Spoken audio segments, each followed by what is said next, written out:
1268 সালে 25শে বৈশাখে শুভ লগ্নে কলকাতার জোড়াসাঁকোর ঠাকুর পরিবারে পিতা মহর্ষি দেবেন্দ্রনাথ ঠাকুর, মাতা সারদা দেবীর কোল আলো করে যে শিশু জন্ম নিল সে বিশ্বের কবি আমাদের কবিগুরু রবীন্দ্রনাথ ঠাকুর। তার 165তম জন্মজয়ন্তী, তার সম্বন্ধে কিছু ভাবতে গেলে মনের মধ্যে যে কথাগুলো অনুপ্রাণিত হয়, জীবনে মরণের সীমা ছাড়িয়ে বন্ধু আমার রয়েছে দাঁড়িয়ে। তার চলে যাওয়ার পর কত বছর কেটে গেছে, তবুও তিনি আমাদের স্মরণে আছেন প্রতি পদে পদে।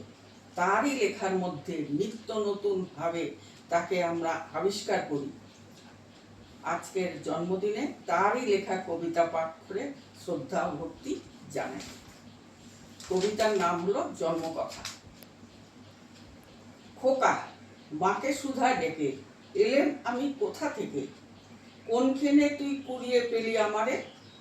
মা শুনে কয় হেসে কেঁদে, খোকারে তার বুকে বেঁধে ইচ্ছা হয়েছিলি মনের মাঝারে। ছিলি আমার পুতুল খেলায়, ভোরে শিব পূজার বেলায় তোরে আমি ভেঙেছি আর গড়েছি।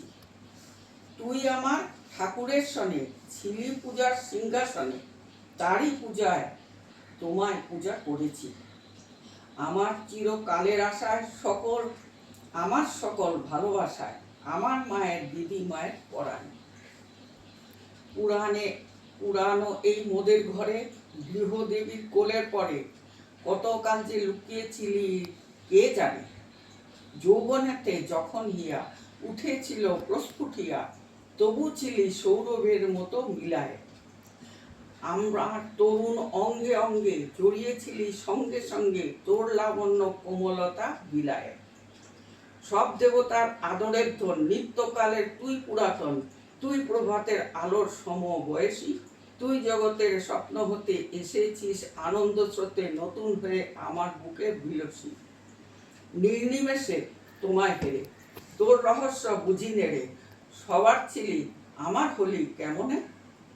ওই দেখে এই দেহ চুমি মায়ের খোকা হয়ে তুমি মধুর হেসে দেখা দিলে ভুবনে।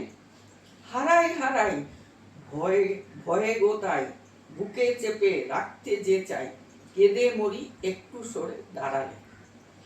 জানি নে কোন মায়ের মায়ার ফাঁদে বিশ্বের দোল রাখবো বেঁধে, আমার এ ক্ষীণ বাহু দুটি আড়ালে। নমস্কার।